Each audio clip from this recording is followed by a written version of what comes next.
Alejamiento de la Iglesia Metodista. La familia de mi padre todavía asistía ocasionalmente a la Iglesia Metodista y también a las clases de instrucción que se llevaban a cabo en hogares particulares. Cierta noche mi hermano Roberto y yo fuimos a una de esas reuniones. El anciano encargado se encontraba presente. Cuando llegó el turno de mi hermano, este habló con gran humildad, a la vez que claramente, acerca de la necesidad de hacer una preparación completa para encontrarse con nuestro Salvador cuando viniera en las nubes de los cielos con poder y gran gloria. Mientras mi hermano hablaba, su rostro generalmente pálido brilló con una luz celestial.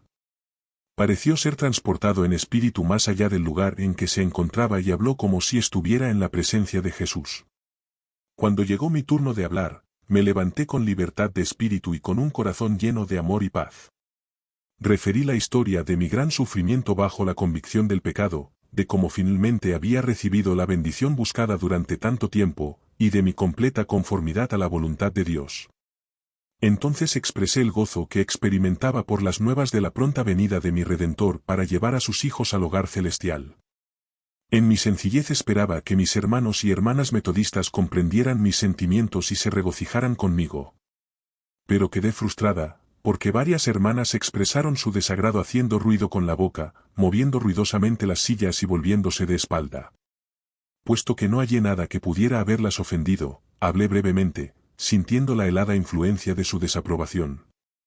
Cuando terminé, el pastor B me preguntó si no sería más agradable vivir una larga vida de utilidad, haciendo bien a otros, que desear que Jesús viniera pronto y destruyera a los pobres pecadores. Repliqué que anhelaba la venida de Jesús. Entonces el pecado llegaría a su final y disfrutaríamos para siempre de la santificación, sin que existiera el diablo para tentarnos y descarriarnos. Luego me preguntó el pastor si yo no prefería morir en paz en mi cama antes que pasar por el dolor de ser cambiada durante mi vida de un estado mortal a uno de inmortalidad. Le respondí que deseaba que Jesús viniera y llevara a sus hijos, y estaba dispuesta a vivir o a morir, según fuera la voluntad de Dios y que podría fácilmente soportar todo el dolor que se pudiera sufrir en un momento, en un abrir y cerrar de ojos, que deseaba que las ruedas del tiempo giraran rápidamente y trajeran el día deseado cuando estos cuerpos viles fueran transformados a la semejanza del gloriosísimo cuerpo de Cristo. También expresé que cuanto más cerca vivía del Señor, tanto más fervientemente anhelaba que Él apareciera. Al llegar a ese punto, algunos de los presentes dieron muestras de mucho desagrado. Cuando el anciano que dirigía habló a otros en la clase, expresó gran gozo en la anticipación del milenio temporal, cuando la tierra sería llenada de conocimiento del Señor, así como las aguas cubren el mar. Dijo que anhelaba el advenimiento de ese periodo. Una vez terminada la reunión, tuve la impresión de que las mismas personas que antes me habían tratado con bondad y amistad ahora me trataban con marcada frialdad. Mi hermano y yo regresamos al hogar llenos de tristeza porque nuestros hermanos no nos comprendían, y porque el tema de la pronta venida de Jesús despertaba en ellos una oposición tan enconada. Sin embargo, estábamos agradecidos porque podíamos discernir la preciosa luz y regocijarnos en la espera de la venida del Señor.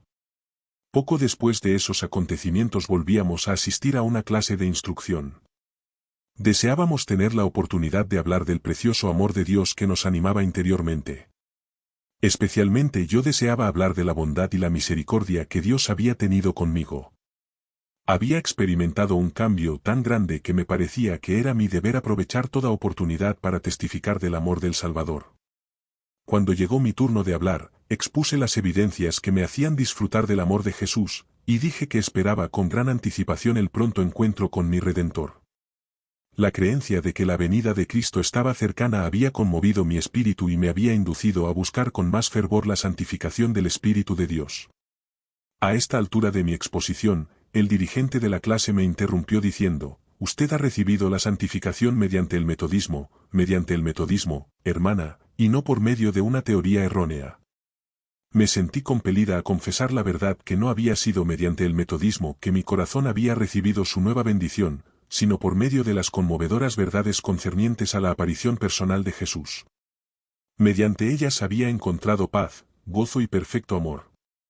Así concluyó mi testimonio, que era el último que había de dar en una clase con mis hermanos metodistas. A continuación, Roberto habló con su característica humildad, y sin embargo en una forma tan clara y conmovedora que algunas personas lloraron y quedaron muy enternecidas, pero otras tosieron para mostrar su desaprobación y se mostraron muy inquietas. Después de terminada la clase, volvimos a hablar acerca de nuestra fe y quedamos asombrados de que nuestros hermanos y hermanas cristianos no pudieran soportar que se hablara de la venida de nuestro Salvador. Pensamos que si en realidad amaban a Jesús como decían, no debería molestarles tanto oír hablar de su segunda venida, sino, por lo contrario, deberían recibir las nuevas con gozo. Llegamos a la conclusión de que ya no debíamos seguir asistiendo a reuniones de instrucción.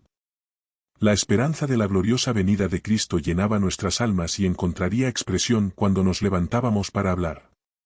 Ya sabíamos que esto despertaba el enojo de los presentes contra los dos humildes niños que se atrevían a desafiar la oposición y a hablar de la fe que había llenado sus corazones de paz y felicidad. Era evidente que ya no podríamos hablar con libertad en esas reuniones de instrucción, porque nuestro testimonio despertaba burlas y provocación sarcástica que percibíamos al final de las reuniones, procedentes de hermanos y hermanas a quienes habíamos respetado y amado. Por ese tiempo los adventistas llevaban a cabo reuniones en el Beethoven Hall. Mi padre y su familia asistían regularmente a ellas. Se pensaba que la segunda venida de Cristo ocurriría en el año 1843. Parecía tan corto el tiempo en que se pudieran salvar las almas, que resolví hacer todo lo que fuera posible para conducir a los pecadores a la luz de la verdad. Pero parecía imposible que una persona tan joven como yo y de salud débil pudiera efectuar una contribución importante en esa obra grandiosa. Tenía dos hermanas en casa, Sara, varios años mayor que yo, y mi hermana melliza, Elizabeth. Conversamos de este tema entre nosotras y decidimos ganar el dinero que nos fuera posible y gastarlo en comprar libros y folletos para distribuirlos gratuitamente. Eso era lo mejor que podíamos hacer. Y aunque era poco, lo llevamos a cabo gozosamente. Yo podía ganar solamente 25 centavos de dólar por día, pero me vestía con sencillez, y no gastaba nada en adornos innecesarios, porque la vana ostentación me parecía pecaminosa. Por eso siempre tenía un pequeño fondo en reserva para comprar libros adecuados. Este material lo entregaba a personas de confianza para que lo enviaran al extranjero. Yo consideraba muy valiosa cada hoja impresa, porque era un mensajero de luz enviado al mundo, que instaba a prepararse para el gran acontecimiento que estaba por ocurrir. Día a día me sentaba en la cama apoyada en almohadas para hacer mi trabajo con dedos temblorosos. Con cuánto cuidado guardaba las preciosas monedas de plata que recibía por mi trabajo, y que debía gastar para comprar material de lectura que iluminara y despertara a los que se encontraban en tinieblas. No sentía tentación alguna de gastar lo que ganaba en cosas que me produjeran satisfacción personal, la salvación de las almas constituía la preocupación de mi mente, y sentía aflicción por los que se hacían ilusiones pensando que vivían en seguridad, mientras el mensaje de amonestación se estaba dando al mundo. Cierto día escuché una conversación entre mi madre y una hermana, con respecto a una conferencia a la que habían asistido recientemente, en la que habían oído decir que el alma carecía de inmortalidad natural. Repitieron algunos pasajes bíblicos que el pastor había ofrecido como prueba. Entre ellos recuerdo los siguientes, que me causaron una fuerte impresión: el alma que pecare esa morirá. Ezequiel 6:20. Porque los que viven saben que han de morir, pero los muertos nada saben. Eclesiastés 9:5. La cual a su tiempo mostrará el bienaventurado y solo soberano, Rey de reyes y Señor de señores, el único que tiene inmortalidad. 1 Timoteo 6:15-16. Vida eterna a los que, perseverando en bien hacer, buscan gloria y honra e inmortalidad. Romanos 2:7. Después de haber citado mi madre el último pasaje mencionado, dijo: ¿por qué tendrían que buscar lo que ya poseen? Escuché esas nuevas ideas con un interés profundo y doloroso. Cuando quedamos solas con mi madre, le pregunté si realmente creía que el alma no era inmortal. Respondió que le parecía que habíamos estado creyendo el error acerca de ese tema como también otros. Pero, mamá, le dije, ¿cree usted realmente que el alma duerme en la tumba hasta la resurrección? ¿Cree usted que el cristiano cuando muere, no va inmediatamente al cielo o el pecador al infierno? La Biblia no proporciona ninguna prueba de que existe un infierno que arda eternamente, contestó. Si existiera tal lugar, tendría que ser mencionado en la Sagrada Escritura. Pero, mamá. Exclamé asombrada. Esta es una extraña forma de hablar. Si usted en realidad cree en esa extraña teoría, no se lo diga a nadie, porque temo que los pecadores obtengan seguridad de esta creencia y no deseen nunca buscar al Señor. Si esto es una verdad bíblica genuina, replicó ella, en lugar de impedir la salvación de los pecadores será el medio de ganarlos para Cristo. Si el amor de Dios no basta para inducir a los rebeldes a entregarse, los terrores de un infierno eterno no los inducirán al arrepentimiento. Además, no parece ser una manera correcta de ganar almas para Jesús, apelando al temor abyecto, uno de los atributos más bajos de la mente. El amor de Jesús atrae y subyuga hasta el corazón más endurecido. Varios meses después de esta conversación volví a oír algo más acerca de esta doctrina, pero durante ese tiempo había tenido la mente muy preocupada con el tema. Cuando oí predicar acerca de él, creí que era la verdad. Desde el momento en que mi mente se iluminó con la enseñanza acerca del estado de los muertos, desapareció el misterio que había rodeado la resurrección, y ese gran acontecimiento se revistió de una importancia nueva y sublime. Con frecuencia me había sentido perturbada debido a mis esfuerzos por reconciliar la recompensa o castigo inmediatos que se referían a la muerte, con el hecho indudable de una resurrección y un juicio futuro. Si en el momento de la muerte el alma entraba en un estado de felicidad o de desgracia eterna, ¿qué necesidad había de una resurrección del pobre cuerpo convertido en polvo? Pero esta nueva fe me enseñó la razón por la que los autores inspirados se habían explayado tanto en el tema de la resurrección del cuerpo, se debía a que el ser total dormía en el sepulcro. Ahora podía percibir claramente el error de nuestra posición anterior con respecto a este tema.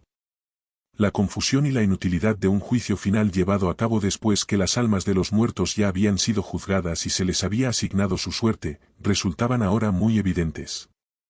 Comprendí que la esperanza de las afligidas personas que habían perdido seres amados se encuentra en aguardar el día glorioso cuando el dador de la vida romperá las cadenas del sepulcro y los muertos justos resucitarán y abandonarán su prisión para ser revestidos con la gloriosa vida inmortal.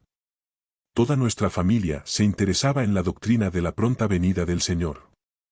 Mi padre era considerado desde hacía mucho tiempo una de las columnas de la iglesia metodista en el lugar donde vivíamos, y también las personas que componían el resto de la familia habían sido miembros activos.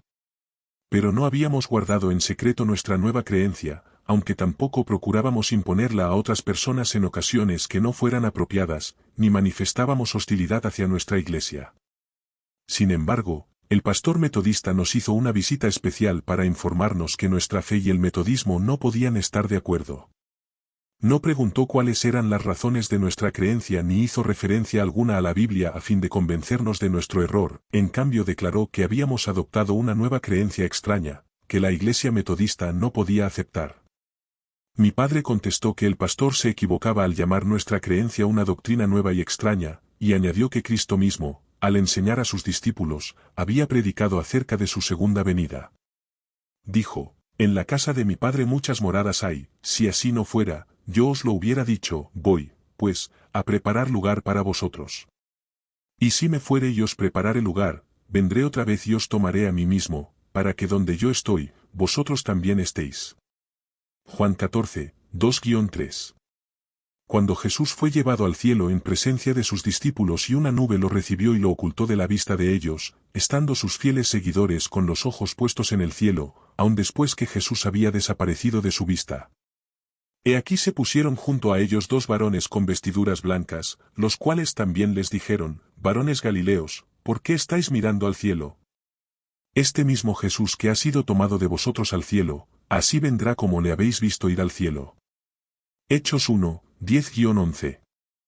Mi padre continuó diciendo, el inspirado apóstol Pablo escribió una carta para animar a sus hermanos de Tesalónica, en la que les dijo, y a vosotros que sois atribulados, daros reposo con nosotros, cuando se manifieste el Señor Jesús desde el cielo con los ángeles de su poder, en llama de fuego, para dar retribución a los que no conocieron a Dios, ni obedecen el Evangelio de nuestro Señor Jesucristo, los cuales sufrirán pena de eterna perdición, excluidos de la presencia del Señor y de la gloria de su poder, cuando venga en aquel día para ser glorificado en sus santos y ser admirado de todos los que creyeron. 2 Tesalonicenses 1, 7-10. Porque el Señor mismo con voz de mando, con voz de arcángel, y con trompeta de Dios, descenderá del cielo, y los muertos en Cristo resucitarán primero. Luego nosotros los que vivimos, los que hayamos quedado, seremos arrebatados juntamente con ellos en las nubes para recibir al Señor en el aire, y así estaremos siempre con el Señor. Por tanto, alentaos los unos a los otros con estas palabras. 1 Tesalonicenses 4, 16-18. Esta es la autoridad superior que respalda nuestra fe. Jesús y sus apóstoles hablaron extensamente acerca de la gozosa y triunfante segunda venida de Cristo, y los santos ángeles proclaman que Cristo, quien ascendió al cielo, volverá otra vez. En esto consiste nuestro agravio, en creer en la palabra de Jesús y de sus discípulos. Esta es una doctrina muy antigua y no está manchada por la herejía. El pastor no hizo ningún esfuerzo por presentar algún texto bíblico que pudiera probar que estábamos en error, en cambio se excusó diciendo que debía irse porque ya no tenía más tiempo. Nos aconsejó que nos retiráramos calladamente de la iglesia para evitar ser sometidos a un proceso público. Sabíamos que otros miembros de la iglesia habían sido tratados en la misma forma por idéntica causa, y no deseábamos que se entendiera que nos avergonzábamos de reconocer públicamente nuestra fe, o que éramos incapaces de respaldarla con las Escrituras, de modo que mis padres insistieron en que se les informara cuáles eran las razones que motivaban el pedido del pastor. Obtuvieron como única respuesta una declaración evasiva según la cual habíamos contrariado los reglamentos de la iglesia, y que lo mejor que podíamos hacer era retirarnos voluntariamente de ella a fin de evitar un juicio público.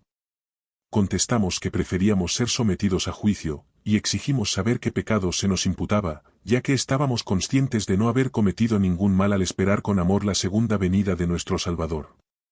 Poco tiempo después se nos notificó que debíamos presentarnos en una reunión que se efectuaría en un aposento anexo de la iglesia. Había pocos miembros presentes. La influencia de mi padre y su familia era tal que nuestros opositores no habían querido presentar nuestro caso a toda la congregación. El único cargo que se nos imputó fue que habíamos contrariado los reglamentos de la iglesia. Cuando preguntamos cuáles reglamentos habíamos violado, se nos dijo tras un poco de vacilación, que habíamos asistido a otras reuniones y que habíamos descuidado de reunirnos regularmente con nuestra clase. Contestamos que parte de la familia había estado en el campo durante cierto tiempo, que ninguno de los que habían permanecido en la ciudad se había ausentado de las reuniones de instrucción por más de unas pocas semanas, y que se habían visto moralmente obligados a permanecer alejados porque los testimonios que habían dado habían sido recibidos con mucha desaprobación. También les recordamos que algunas personas que no habían asistido a las reuniones de instrucción durante un año todavía seguían siendo miembros regulares de la iglesia. Se nos preguntó si estábamos dispuestos a confesar que nos habíamos alejado de sus reglamentos, y también que si prometíamos conformarnos a ellos en el futuro. Contestamos que no nos atrevíamos a abandonar nuestra fe o a negar la sagrada verdad de Dios, que no podíamos abandonar la esperanza de la pronta venida de nuestro Redentor, y que debíamos seguir adorando a nuestro Señor en la misma forma, aunque ellos lo consideraran una herejía. Mi padre recibió la bendición de Dios al presentar su defensa y todos nos retiramos experimentando una gran libertad y gozosos en el conocimiento de que obrábamos rectamente y teníamos la aprobación de Jesús. El domingo siguiente, al comienzo de la celebración religiosa llamada Ágape, el anciano de la iglesia que dirigía leyó nuestros nombres, 7 en total, y dijo que habíamos sido eliminados de la iglesia. Declaró que no se nos expulsaba debido a conducta indebida o inmoral, que teníamos un carácter sin tacha y una reputación envidiable, pero que habíamos sido declarados culpables de contrariar los reglamentos de la iglesia metodista. También declaró que con eso se había abierto una puerta y que todos los que fueran hallados culpables de quebrantar los reglamentos en forma similar, serían tratados en la misma forma. En la iglesia había muchos miembros que esperaban la venida del Salvador, y esta amenaza se hizo con el propósito de amedrentarlos a fin de que se sometieran a las creencias de la iglesia. En algunos casos este procedimiento produjo los resultados deseados, y algunos vendieron el favor de Dios por un lugar en la iglesia. Muchos creían, pero no se atrevían a confesar su fe por temor a ser expulsados. Sin embargo, algunos se retiraron poco después y se unieron al grupo de los que esperaban la venida del Salvador. En un tiempo como este consideramos de mucha ayuda las siguientes palabras del profeta: vuestros hermanos que os aborrecen, y os echan fuera por causa de mi nombre, dijeron, Jehová sea glorificado. Pero él se mostrará para la alegría vuestra, y ellos serán confundidos. Isaías 66, 5. Oposición de los hermanos nominales. Durante 6 meses ni una sola nube se interpuso entre mí y mi Salvador.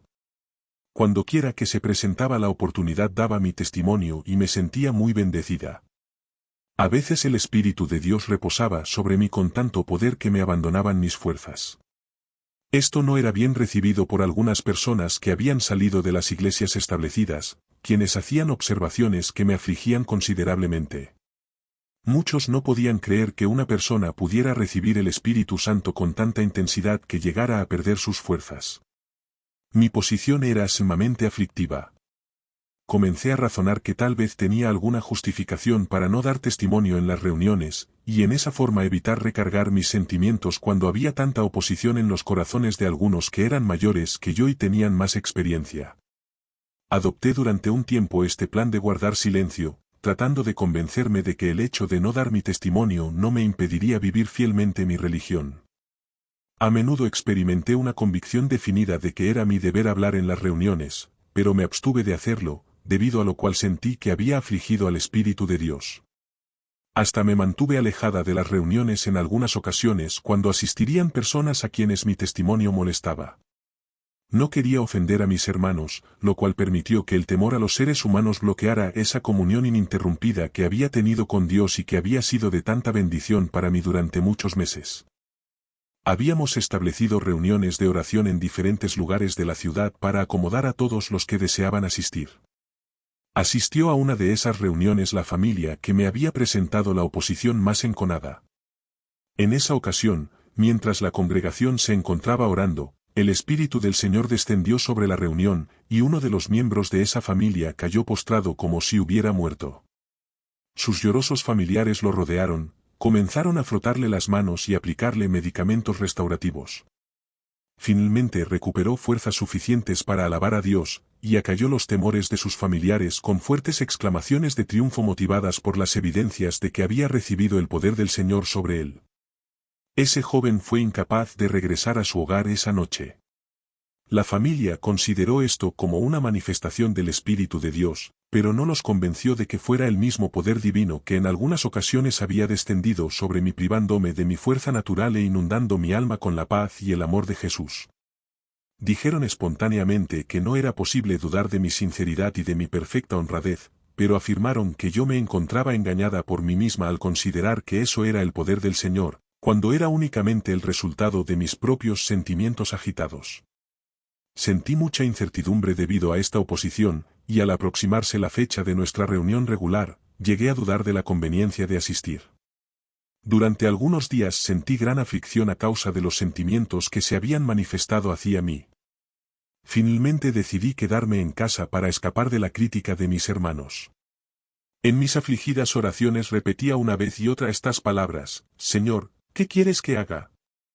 La respuesta que recibía mi corazón me llevaba a confiar en mi Padre Celestial y a esperar pacientemente conocer su voluntad. Me entregué al Señor con la simple confianza de una niña, recordando que había prometido que los que le siguen no andarán en tinieblas. Un sentido del deber me impulsó a asistir a la reunión, y fui con la plena seguridad de que todo saldría bien. Mientras nos encontrábamos postrados ante el Señor oré con fervor y fui recompensada con la paz que únicamente Cristo puede dar. Me regocijé en el amor del Salvador y mis fuerzas físicas me abandonaron. Únicamente pude decir con fe infantil: el cielo es mi hogar y Cristo es mi Redentor.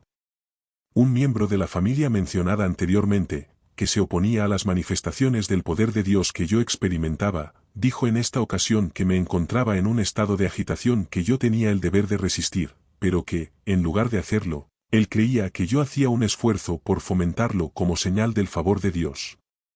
Sus dudas y su oposición no me afectaron esta vez, porque me sentía aislada con el Señor y elevada por encima de toda influencia exterior, pero no bien esta persona había dejado de hablar, un hombre de gran fortaleza física que era un cristiano dedicado y humilde, cayó postrado por el poder de Dios ante sus propios ojos, y el aposento quedó lleno con el poder del Espíritu Santo.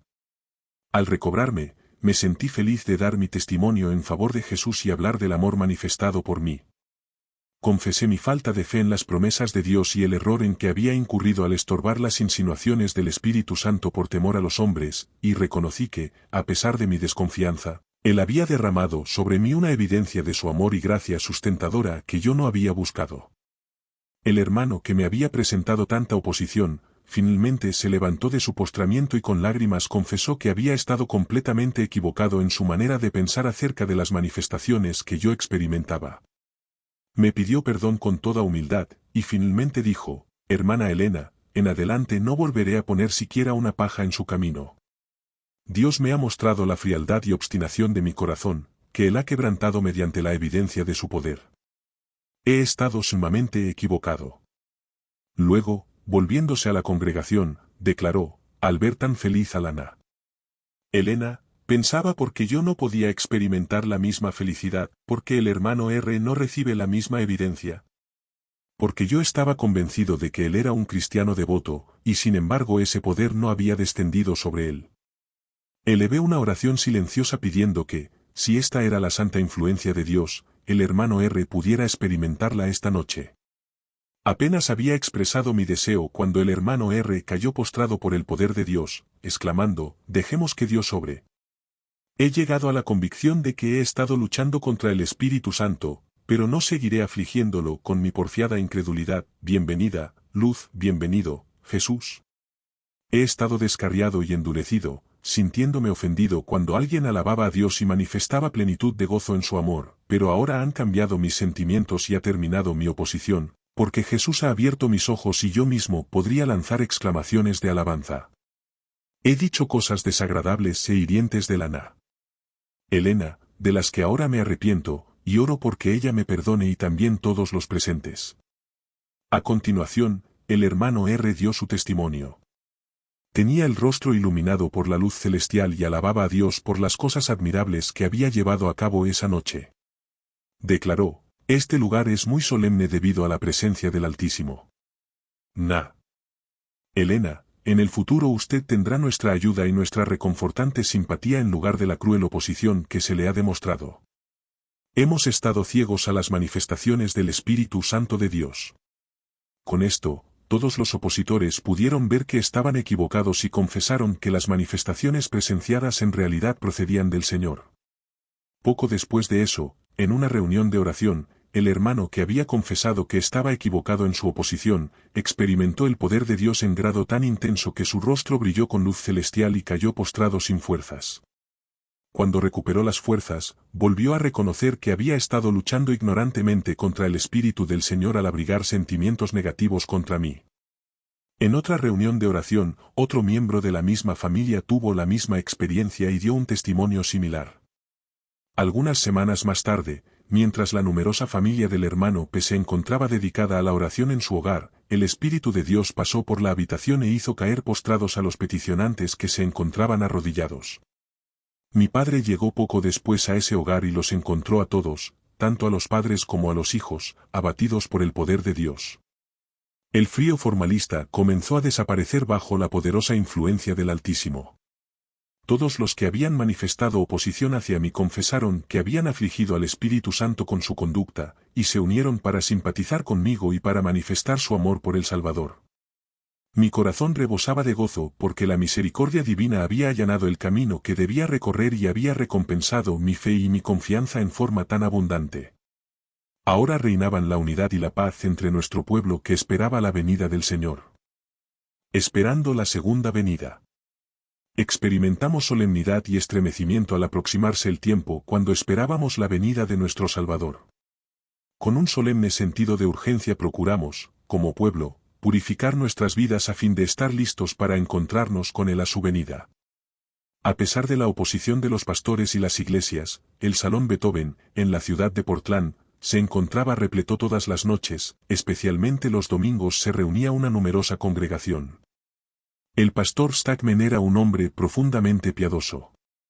Aunque no disfrutaba de buena salud, cuando se presentaba ante la congregación causaba la impresión de ser elevado por encima de las debilidades físicas y su rostro se iluminaba con el convencimiento de que estaba enseñando la verdad sagrada de Dios. Sus palabras estaban revestidas de un poder solemne que inducía a la gente a escudriñar su vida. En algunas ocasiones expresaba el deseo ferviente de vivir hasta el momento de poder dar la bienvenida al Salvador cuando viniera en las nubes de los cielos. Mediante su trabajo el Espíritu de Dios hizo que muchos pecadores reconocieran su culpa y fueran recibidos en el grupo de los fieles de Cristo. Todavía se llevaban a cabo reuniones en hogares privados de la ciudad, con excelentes resultados. Los creyentes eran animados a trabajar por sus amigos y familiares, lo que multiplicaba las conversiones. Gente de toda condición social afluía a las reuniones del Salón Beethoven. Ricos y pobres, cultos e ignorantes, pastores y laicos se sentían ansiosos de escuchar personalmente la doctrina de la segunda venida. Muchos acudían y al no encontrar lugar para escuchar, aunque fuera de pie, se volvían frustrados. El plan de las reuniones era sencillo. Generalmente se daba un discurso corto y al punto, y luego se presentaban exhortaciones generales. La numerosa concurrencia mantenía orden y quietud perfectos. El Señor mantenía controlado el espíritu de oposición mientras sus siervos explicaban las razones de su fe. En algunos casos la persona que hablaba era débil, pero el Espíritu de Dios daba peso y poder a su verdad. Se sentía la presencia de los santos ángeles en medio de la congregación, y mucha gente se añadía diariamente al pequeño grupo de creyentes. En cierta ocasión, mientras el pastor Stackman predicaba, el pastor Brown, un ministro bautista cristiano, cuyo nombre hemos mencionado antes, se encontraba sentado en la plataforma y escuchaba con profundo interés. Estaba muy conmovido y repentinamente se puso pálido como muerto, y el pastor Stackman lo recibió en sus brazos justamente a tiempo para impedirle caer al suelo. Luego lo acostó en un sofá, donde permaneció postrado hasta que terminó el sermón. En ese momento se levantó con el rostro todavía pálido, pero iluminado por una luz procedente del sol de justicia, y dio un testimonio muy impresionante. Parecía recibir de lo alto una santa unción. Generalmente hablaba con lentitud, actuaba con seriedad y no manifestaba ninguna clase de agitación. En esta ocasión sus palabras mesuradas y solemnes contenían un nuevo poder al amonestar a los pecadores y a sus hermanos pastores para que desecharan la incredulidad, el prejuicio y el frío formalismo, y que, tal como hicieron los nobles bereanos, escudriñaran los escritos sagrados, comparando un texto con otro para asegurarse de la autenticidad de esas cosas. Invitó a los pastores presentes a no sentirse molestos por la forma directa y escudriñadora en la que el pastor Stackman había presentado el tema solemne que interesaba a todas las mentes. Dijo lo siguiente: deseamos alcanzar a la gente, deseamos que los pecadores se convenzan y se arrepientan sinceramente antes que sea demasiado tarde para ser salvos, no sea que tengan que lamentarse, pasó la siega, terminó el verano, y nosotros no hemos sido salvos. Jeremías 8:20. Hay hermanos en el ministerio que dicen que nuestros dardos hacen impacto en ellos, les rogamos que se aparten de entre nosotros y el pueblo, y nos permitan alcanzar a los pecadores. Si ellos mismos se hacen un blanco de nuestros dardos, carecen de razón para quejarse de las heridas recibidas, apartaos, hermanos, y no seréis heridos. Relató su propia experiencia con tanta sencillez y candor que muchos que habían tenido grandes prejuicios fueron conmovidos hasta las lágrimas. El Espíritu de Dios se sintió en sus palabras y se vio en su rostro. Con santa exaltación declaró valerosamente que había tomado la palabra de Dios como una consejera, que sus dudas habían desaparecido y su fe había sido confirmada. Lleno de fervor invitó a sus hermanos ministros, a los miembros de iglesia, a los pecadores y a los infieles a examinar la Biblia por sí mismos, y los invitó a que ningún hombre los apartara del propósito de discernir claramente en qué consistía la verdad. El pastor Brown no se desvinculó de la Iglesia Cristiana Bautista en esa ocasión, ni tampoco lo hizo posteriormente, y su grupo lo consideraba con gran respeto. Cuando hubo terminado de hablar, los que deseaban las oraciones del pueblo de Dios fueron invitados a levantarse. Cientos de personas respondieron. El Espíritu Santo reposó sobre la congregación. El cielo y la tierra parecieron aproximarse. La reunión se prolongó hasta una hora tardía esa noche, y los jóvenes, los ancianos y los de edad madura sintieron el poder de Dios. Al regresar a nuestros hogares podíamos oír una voz que alababa a Dios procedente de una dirección, y, como si le respondieran, otras voces se escuchaban de otras direcciones exclamando: «Gloria a Dios, el Señor reina». Los hombres llegaron a sus hogares con alabanzas en sus labios y las expresiones de alegría se prolongaron hasta bien entrada la noche. Ninguna de las personas que asistieron a esas reuniones podrá olvidar esas escenas que revelaban el más profundo interés. Los que aman sinceramente a Jesús pueden apreciar los sentimientos de los que esperaban con el más intenso anhelo la venida de su Salvador. Se aproximaba el punto culminante de la espera. El momento del anhelado encuentro con Él estaba próximo. Nos acercamos a esta hora con calma y solemnidad. Los verdaderos creyentes descansaban en una dulce comunión con Dios, y era una anticipación de la paz que disfrutarían en el luminoso futuro con Cristo. Ninguna de las personas que experimentó esta confiada esperanza podrá olvidar esas preciosas horas de espera. Los asuntos mundanos fueron dejados de lado en su mayor parte durante algunas semanas. Examinamos cuidadosamente cada pensamiento y emoción de nuestra intimidad, como si nos encontráramos en el lecho de muerte y a pocas horas del momento cuando cerraríamos los ojos para siempre sobre las escenas terrenales. Nadie confeccionó vestidos de ascensión como preparativo para ese gran acontecimiento. Sentimos la necesidad de tener una evidencia interna de que estábamos preparados para encontrarnos con Cristo, y nuestros vestidos blancos eran la puerta del alma, el carácter limpiado de pecado mediante la sangre expiatoria de nuestro Salvador. Pero pasó el tiempo de nuestra espera. Esta fue la primera prueba seria que debieron soportar los que creían y aguardaban que Jesús vendría en las nubes de los cielos. Fue grande el chasco del pueblo de Dios que esperaba ese acontecimiento. Las personas que se habían burlado de nosotros sentían que habían triunfado y ganaron a los débiles y cobardes para sus filas. Algunos, que al parecer habían tenido una fe genuina, aparentemente habían estado influidos solamente por el temor, y con el paso del tiempo habían recuperado su valor y se habían unido atrevidamente con los burladores declarando que nunca habían sido engañados a creer en realidad en la doctrina de Miller, a quien consideraban un fanático loco. Otros, acomodaticios o vacilantes, se alejaron sosegadamente de la causa. Pensé que, si Cristo hubiera venido realmente, ¿qué habría sucedido con los débiles e indecisos? Afirmaban que amaban a Jesús y que anhelaban su venida, pero cuando Él no apareció, se sintieron muy aliviados y volvieron a su condición descuidada y a su desprecio de la verdadera religión. Quedamos perplejos y chasqueados, y sin embargo no renunciamos a nuestra fe. Muchos seguían aferrándose a la esperanza de que Jesús no demoraría mucho su venida, porque consideraban que la palabra de Dios era segura, por lo que no podía fallar. Pensábamos que habíamos hecho nuestro deber, habíamos vivido de acuerdo con nuestra preciosa fe, y aunque estábamos chasqueados no nos sentíamos desanimados. Las señales de los tiempos mostraban que el fin de todas las cosas estaba cercano, debíamos velar y mantenernos preparados para la venida del Maestro en cualquier momento. Debíamos esperar y confiar, sin dejar de reunirnos para recibir más instrucciones, valor y consuelo, a fin de que nuestra luz brillara en medio de las tinieblas del mundo. El cálculo del tiempo era tan sencillo y claro que aun los niños hubieran podido comprenderlo. Desde la fecha del decreto del rey de Persia, registrado en Esdras 7, que fue dado en 457 a.C., los 2300 días de Daniel 8 y 14 debían terminar en 1843. En conformidad con eso esperábamos que la venida de Cristo se produjera hacia el fin de ese año. Quedamos enormemente chasqueados cuando transcurrió el año sin que el Salvador viniera.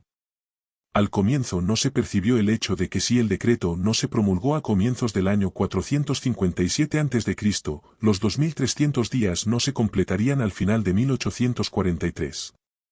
Pero se estableció que el decreto se había dado cerca del final del año 457 a.C., y por lo tanto el período profético debía llegar hasta el otoño del año 1844.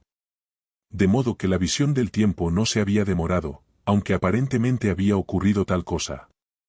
Aprendimos a confiar en las palabras del profeta, aunque la visión tardará aún por un tiempo, más se apresura hacia el fin, y no mentirá, aunque tardare, espéralo, porque sin duda vendrá, no tardará. Habacuc 2, 3. Dios probó a su pueblo en 1843 cuando no se cumplió lo que éste esperaba. El error cometido en el cálculo de los periodos proféticos no fue descubierto enseguida, ni siquiera por los eruditos que se oponían a las creencias de los que esperaban la venida de Cristo. Los eruditos declararon que el señor Miller estaba en lo correcto en su cálculo del tiempo, aunque estaban en desacuerdo con él con respecto al acontecimiento que ocurriría al final de ese periodo.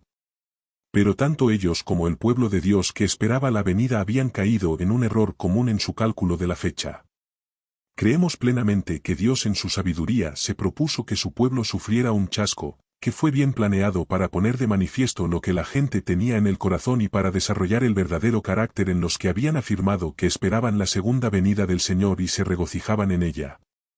Los que habían aceptado el mensaje del primer ángel, véase Apocalipsis 14, 6-7, por miedo a la ira de los juicios de Dios, y no porque amaran la verdad y desearan recibir una herencia en el reino celestial, se habían mostrado como realmente eran. Se encontraron entre los primeros en ridiculizar a los que habían experimentado el chasco y que sinceramente anhelaban y amaban la venida de Jesús. Los que habían sido decepcionados no quedaron en tinieblas durante mucho tiempo, porque al investigar los periodos proféticos con oración ferviente, descubrieron el error y rastrearon la línea profética hasta el tiempo de la demora. En medio de la gozosa expectativa de la venida de Cristo no tomaron en consideración la demora en el cumplimiento de la visión, debido a lo cual se produjo una triste e inesperada sorpresa. Sin embargo, esta misma prueba era necesaria para desarrollar y fortalecer a los sinceros creyentes en la verdad. Ahora nuestras esperanzas se concentraron en la venida del Señor en 1844. Esta fecha coincidía con el mensaje del segundo ángel, quien volando en medio del cielo anunció: ha caído Babilonia, la gran ciudad, Apocalipsis 14, 8. Ese mensaje fue proclamado por primera vez por los siervos de Dios en el verano de 1844. Como resultado, muchos salieron de las iglesias caídas. En relación con este mensaje se dio el clamor de medianoche: aquí viene el esposo, salid a recibirle. Mateo 25, 6. En todos los sectores del país se vio luz concerniente a este mensaje, y el clamor despertó a miles de personas. Resonó de ciudad en ciudad y de aldea en aldea hasta llegar a las regiones más remotas del país. Alcanzó a los eruditos y talentosos tanto como a los ignorantes y humildes. Ese fue el año más feliz de mi vida. Tenía el corazón lleno de una gozosa expectativa, pero sentía gran piedad y preocupación por los que se habían desanimado y no tenían esperanza en Jesús.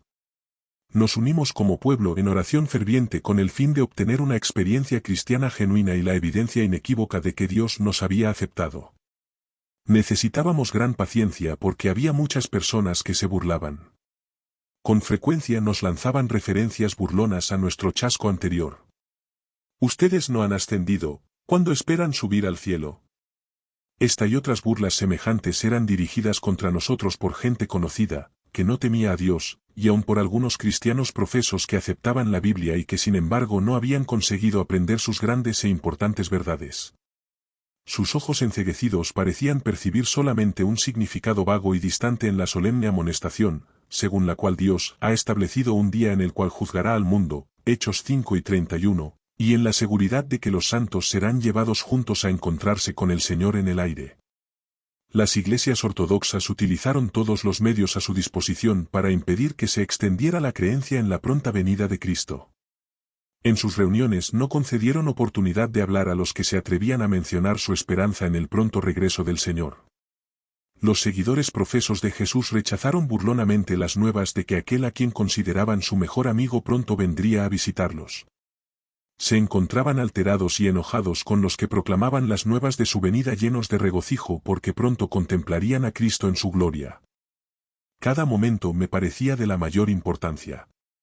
Sentía que trabajábamos para la eternidad y que los descuidados y faltos de interés corrían el mayor peligro. Mi fe se encontraba sin estorbo alguno, y me apoderé de las preciosas promesas de Jesús. Él había dicho a sus discípulos: pedid, y se os dará, Lucas 11, 9. Creía firmemente que todo lo que pidiera de acuerdo con la voluntad de Dios ciertamente sería concedido. Me postraba con humildad a los pies de Jesús, con el corazón en armonía con su voluntad. Con frecuencia visitaba a diversas familias y me dedicaba a orar con los que se sentían oprimidos por el temor y el abatimiento. Mi Dios contestaba mis oraciones, y sin ninguna excepción la bendición y la paz de Jesús descansaban sobre nosotros en respuesta a nuestras humildes peticiones, y los que habían experimentado desaliento recibían luz y esperanza que los llenaba de gozo. Llegamos al tiempo cuando esperábamos la segunda venida escudriñando diligentemente el corazón, con humildes confesiones y abundantes oraciones. Cada mañana sentíamos que nuestra ocupación consistía en asegurar la evidencia de que nuestras vidas eran rectas delante de Dios. Aumentó el interés de los unos por los otros, de modo que orábamos mucho con los demás y por los demás. Nos reuníamos en los huertos y en los bushuesilos para estar en comunión con Dios y elevar nuestras peticiones hacia Él, porque nos sentíamos más plenamente en su presencia cuando estábamos rodeados por sus obras de la naturaleza. El gozo de la salvación era más necesario para nosotros que la comida y la bebida. Cuando había nubes que oscurecían nuestras mentes, no nos atrevíamos a ir a descansar antes que éstas se hubieran disipado bajo el efecto de nuestra seguridad de ser aceptados por el Señor. Mi salud era bastante deficiente.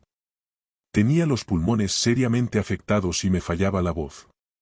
El Espíritu de Dios con frecuencia descansaba sobre mí con gran poder, y mi débil cuerpo apenas podía soportar la gloria que invadía mi alma. Me parecía que respiraba en la atmósfera del cielo y me regocijaba ante la perspectiva de encontrarme muy pronto con mi Redentor y vivir para siempre en la luz que refulgía de su rostro. El pueblo de Dios que aguardaba el segundo advenimiento se aproximaba al momento cuando tiernamente esperaba que se cumpliera la plenitud de su gozo en la segunda venida del Salvador. Pero volvió a transcurrir el tiempo sin que se produjera el advenimiento de Jesús. Resultó difícil retomar las preocupaciones de la vida que pensábamos que habían terminado para siempre. Fue un chasco muy amargo que sobrecogió al pequeño grupo cuya fe había sido tan fuerte y cuya esperanza había sido tan elevada. Pero quedamos sorprendidos al ver que nos sentíamos tan libres en el Señor y que éramos tan poderosamente sostenidos por su fortaleza y su gracia. Sin embargo, se repitió en extenso grado la experiencia del año anterior. Un numeroso grupo renunció a su fe. Algunos que habían manifestado gran confianza sufrieron una herida tan grande en su orgullo, que sintieron deseos de escapar del mundo. Como Jonás, se quejaron de Dios y eligieron la muerte en vez de la vida. Los que habían edificado su fe sobre las evidencias que otros les habían proporcionado y no en la palabra de Dios, ahora nuevamente estaban a punto de cambiar sus conceptos. Los hipócritas que habían esperado engañar al Señor, tanto como a sí mismos, con su falsa actitud de penitencia y devoción, ahora se sentían aliviados del peligro inminente, y se oponían abiertamente a la causa que hasta hacía poco habían profesado amar. Los débiles y los malvados se unieron para declarar que en adelante se habían terminado los temores y las expectativas. Había pasado el tiempo, y el Señor no había venido, por lo que el mundo permanecería inalterado durante miles de años.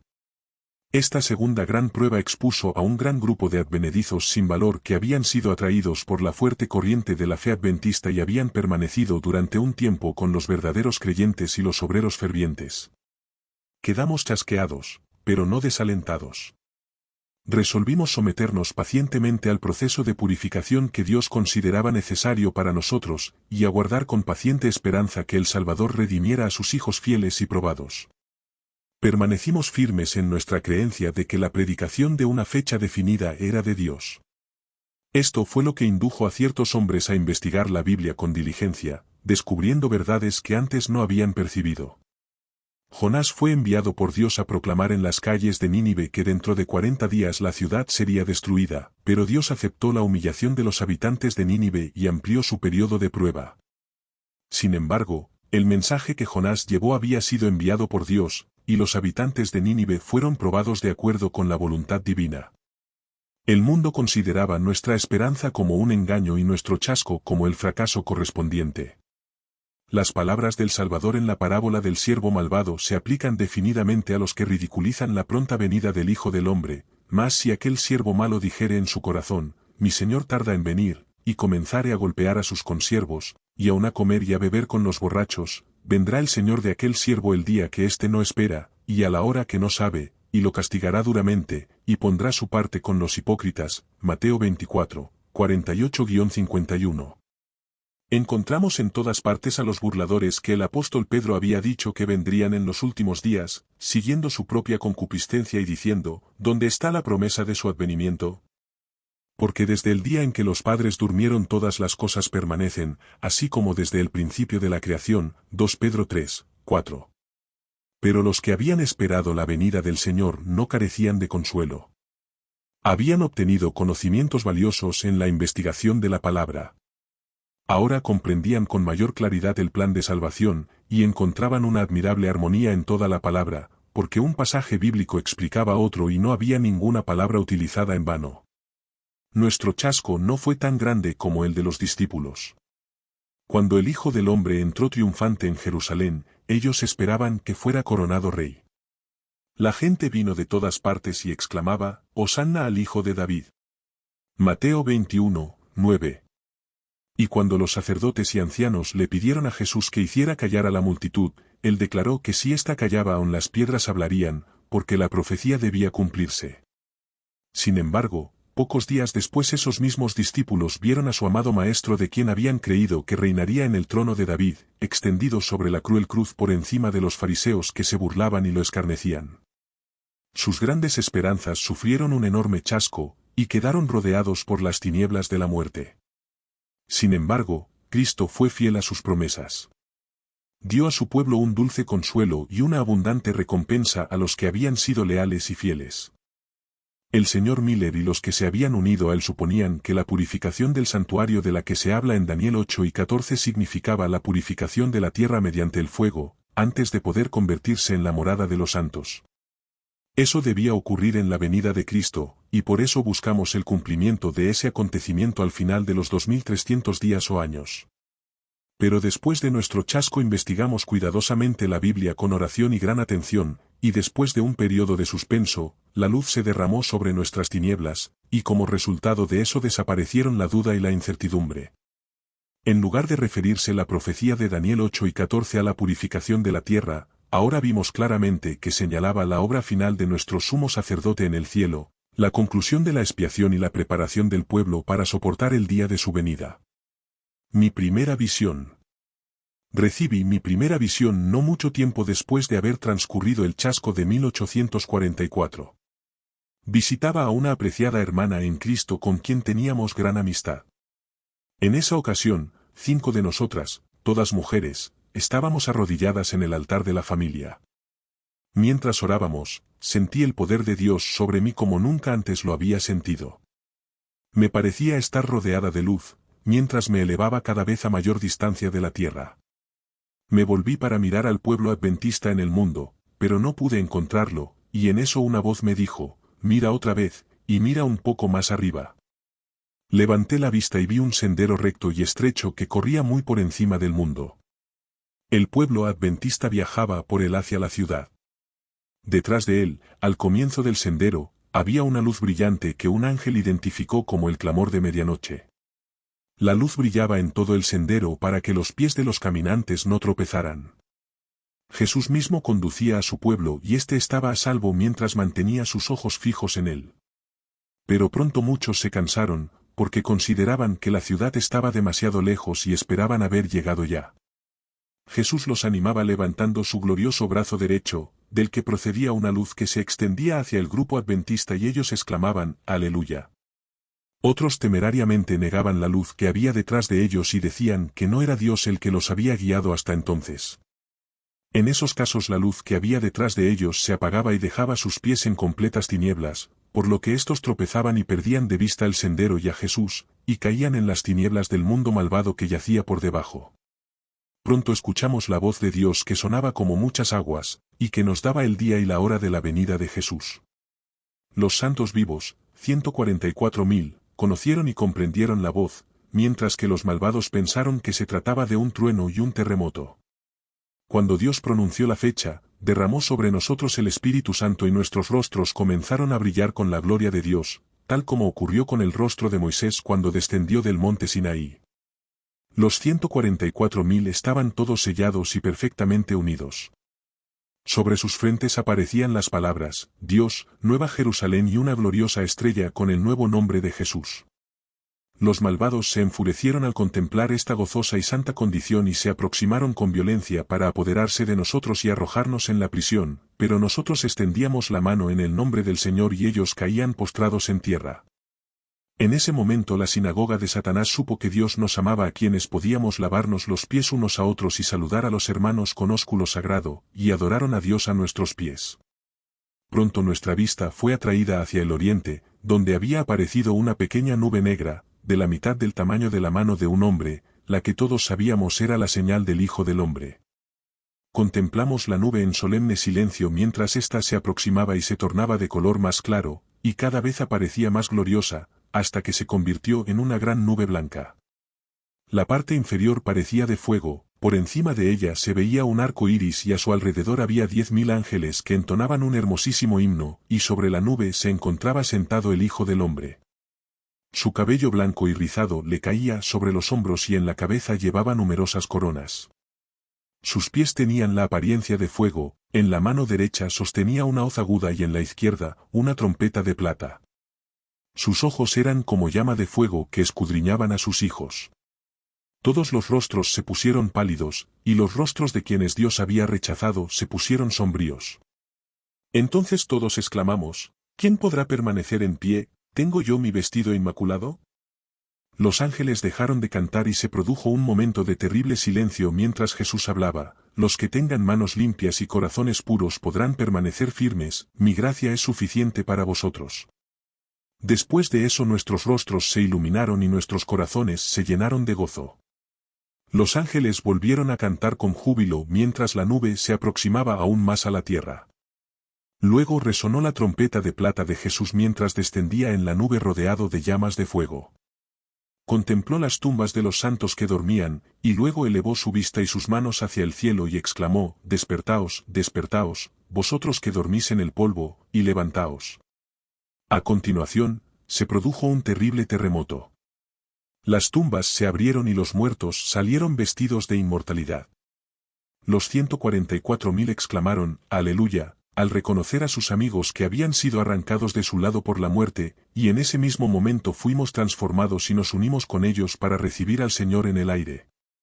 Entramos todos juntos en la nube y pasamos 7 días subiendo hasta llegar al mar de vidrio. Jesús trajo las coronas y con su propia mano las colocó sobre nuestras cabezas. Nos entregó arpas de oro y palmas de victoria. Los 144.000 formaron un cuadrado perfecto sobre el mar de vidrio. Las coronas de algunos eran muy brillantes, en cambio las de otros no lo eran tanto. Algunas coronas parecían cuajadas de estrellas mientras que otras tenían solamente pocas. Pero estaban perfectamente satisfechos con sus coronas.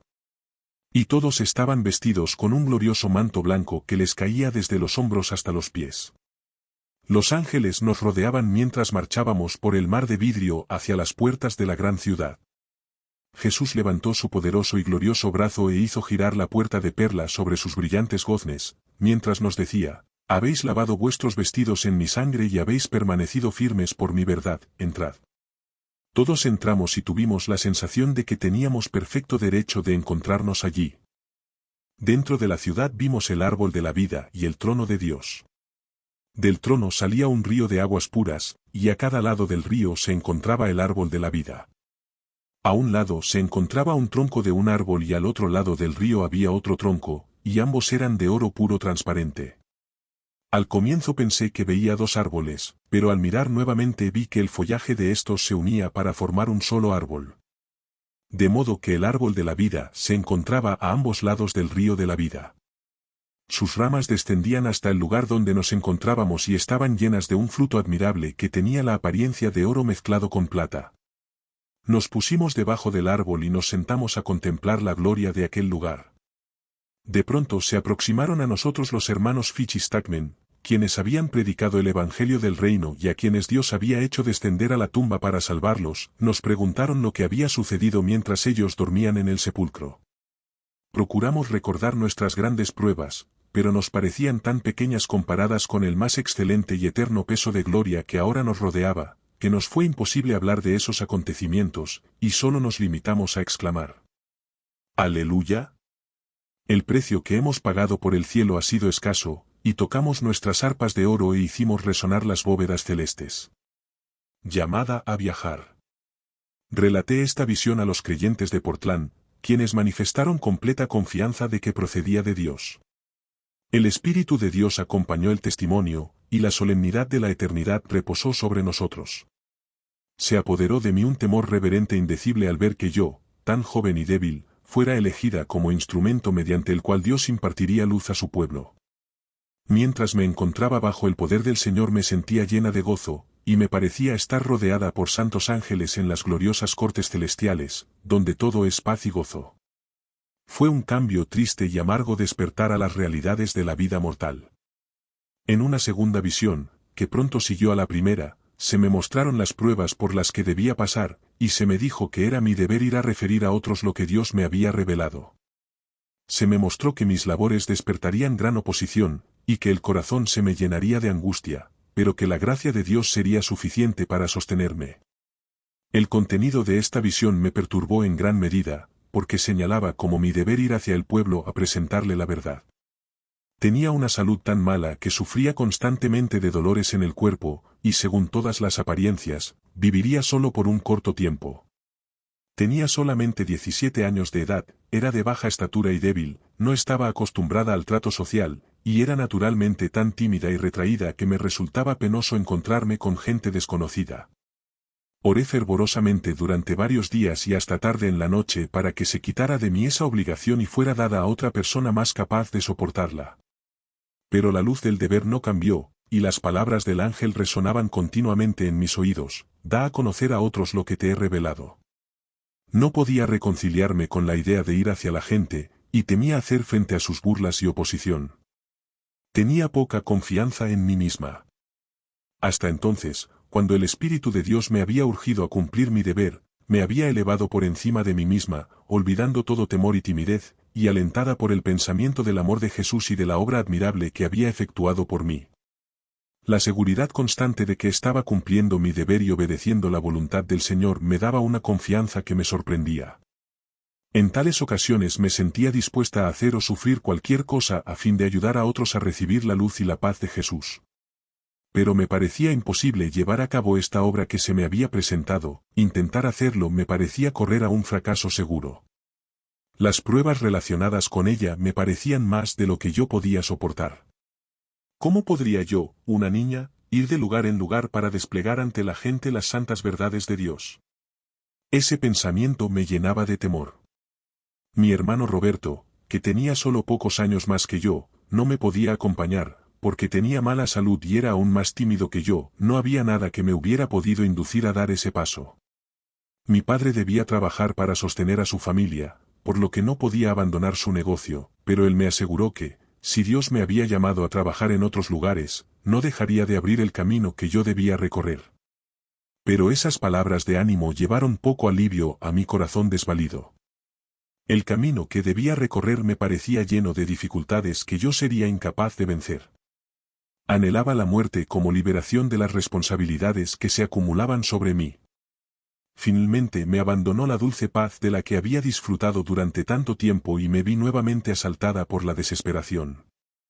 Mis oraciones parecían no producir resultado alguno y desapareció mi fe. Las palabras de consuelo, reproche o ánimo me sonaban indiferentes, porque me parecía que nadie podía comprenderme fuera de Dios, y Él me había abandonado.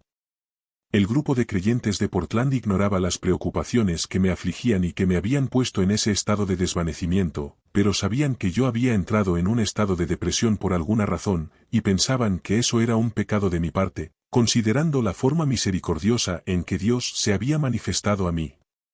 Temía que Dios me hubiera privado para siempre de su favor. Al pensar en la luz que anteriormente había bendecido mi alma, me pareció doblemente preciosa en contraste con las tinieblas que ahora me rodeaban. En la casa de mi padre se llevaban a cabo reuniones, pero yo no asistí a ellas durante un tiempo, debido a la congoja que me había sobrecogido. La carga que sobrellevaba se hizo más pesada hasta que mi agonía de espíritu parecía más de lo que podía soportar. Finalmente me indujeron a asistir a una de las reuniones en mi propio hogar. La iglesia presentó mi caso como un tema especial de oración. Papá Pearson, quien en mi experiencia anterior se había opuesto a las manifestaciones del poder de Dios sobre mí, ahora oraba fervientemente por mí, y me aconsejaba someter mi voluntad a la voluntad del Señor. Como un padre tierno procuró animarme y consolarme, rogándome que creyera que no había sido abandonada por el amigo de los pecadores. Me sentía demasiado débil y desalentada para llevar a cabo algún esfuerzo especial por mí misma, pero en mi corazón me había unido a las peticiones de mis amigos.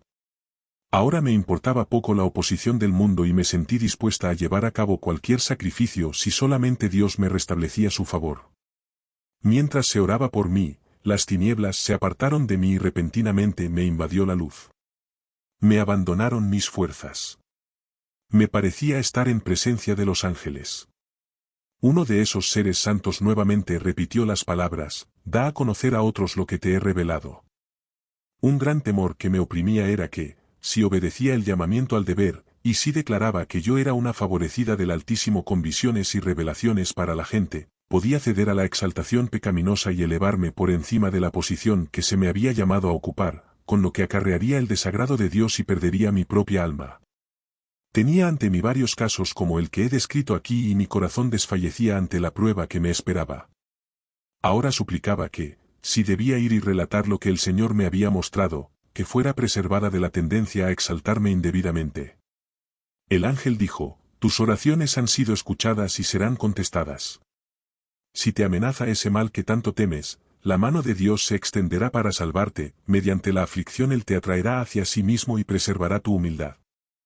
Da fielmente el mensaje. Permanece firme hasta el fin y comerás el fruto del árbol de la vida y beberás del agua de la vida. Después de recuperar la conciencia de las cosas terrenas, me entregué al Señor, lista para cumplir sus órdenes, cualesquiera que éstas fueran. Providencialmente se presentó la oportunidad de ir con mi cuñado y mis hermanas a un pueblo denominado Polonia, a 45 kilómetros de mi hogar. Allí tuve ocasión de presentar mi testimonio. Había tenido la garganta y los pulmones tan enfermos durante 3 meses, que apenas podía hablar con voz baja y ronca. En esa ocasión me puse de pie durante la reunión y comencé a hablar en un susurro. Continué en esa forma durante 5 minutos, después de lo cual el dolor y la obstrucción desaparecieron de mi garganta y mis pulmones, mi voz se tornó clara y fuerte y hablé con perfecta facilidad y libertad durante casi 2 horas. Cuando concluí mi mensaje, perdí mi voz hasta cuando nuevamente me puse en pie delante de la congregación y se llevó a cabo la misma restauración singular. Sentí la seguridad constante de que estaba haciendo la voluntad de Dios y mis esfuerzos produjeron resultados notables. Se presentó la oportunidad providencial de viajar al sector este del estado de Maine. El hermano William Jordan iba en viaje de negocios a Urinten, acompañado por su hermana, y me invitaron a ir con ellos. Como había prometido al Señor ir por el camino que Él me señalara, no me atreví a negarme.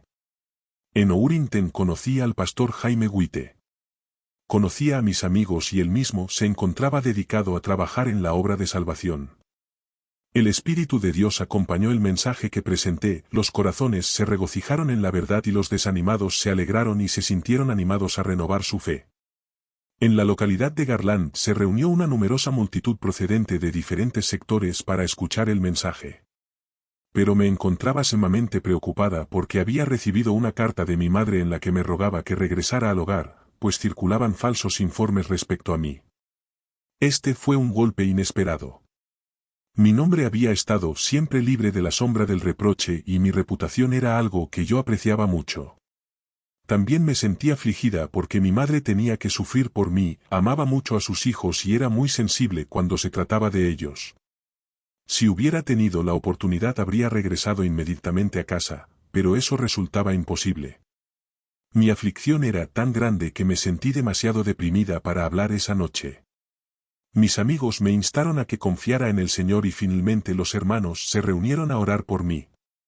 Pronto la bendición del Señor descansó sobre mí y di mi testimonio esa noche con gran libertad. Parecía que un ángel se encontraba a mi lado para fortalecerme. En esa casa se escucharon exclamaciones de gloria y victoria y la presencia de Jesús se sintió entre nosotros. En mis trabajos se me llamó a oponerme contra las acciones de algunas personas que en su fanatismo estaban acarreando oprobio sobre la causa de Dios. Esos fanáticos pensaban que la religión consistía en grandes manifestaciones de agitación y ruido. Hablaban en una forma que irritaba a los incrédulos y los hacía odiarlos a ellos y las doctrinas que enseñaban, y ellos, debido a eso, se regocijaban porque sufrían persecución. Los incrédulos no lograban ver coherencia en su conducta. Como resultado de esto, en algunos lugares la gente impidió a los hermanos que se reunieran para tener sus cultos. Los inocentes sufrieron con los culpables. Yo me sentía muy afligida la mayor parte del tiempo. Parecía una crueldad que la causa de Cristo sufriera perjuicio debido al comportamiento de esos hombres poco juiciosos. No solo estaban arruinando sus propias almas, sino también estaban colocando sobre la causa un estigma que no sería fácil quitar. Y Satanás se complacía con eso. Le convenía mucho que la verdad fuera manejada por hombres no santificados, y que se mezclara con el error para que todo fuera arrastrado por el polvo. Contemplaba con aire de triunfo el estado de confusión y la dispersión de los hijos de Dios. Una de esas personas fanáticas trabajó con cierta medida de éxito para indisponer contra mí a mis amigos y aun a mis familiares. Debido a que yo había relatado fielmente lo que se me había mostrado con respecto a su comportamiento no cristiano, él hizo circular falsedades para destruir mi influencia y justificarse a sí mismo. Mi suerte era muy dura. El desánimo me asaltaba intensamente, y la condición del pueblo de Dios me llenaba tanto de angustia que durante 2 semanas me sentí postrada y enferma. Mis amigos pensaban que no podría vivir, pero los hermanos que simpatizaban conmigo en esa aflicción se reunieron para orar en mi favor. Pronto comprendí que se ofrecían oraciones fervorosas y eficaces por mi restablecimiento. La oración prevaleció. El poder del enemigo fue quebrantado y yo fui libertada. Inmediatamente se me dio una visión. En ella vi que, si sentía que influencias humanas afectaban mi testimonio, no importaba dónde ocurriera eso, lo único que tenía que hacer era clamar a Dios, porque Él enviaría un ángel en mi rescate.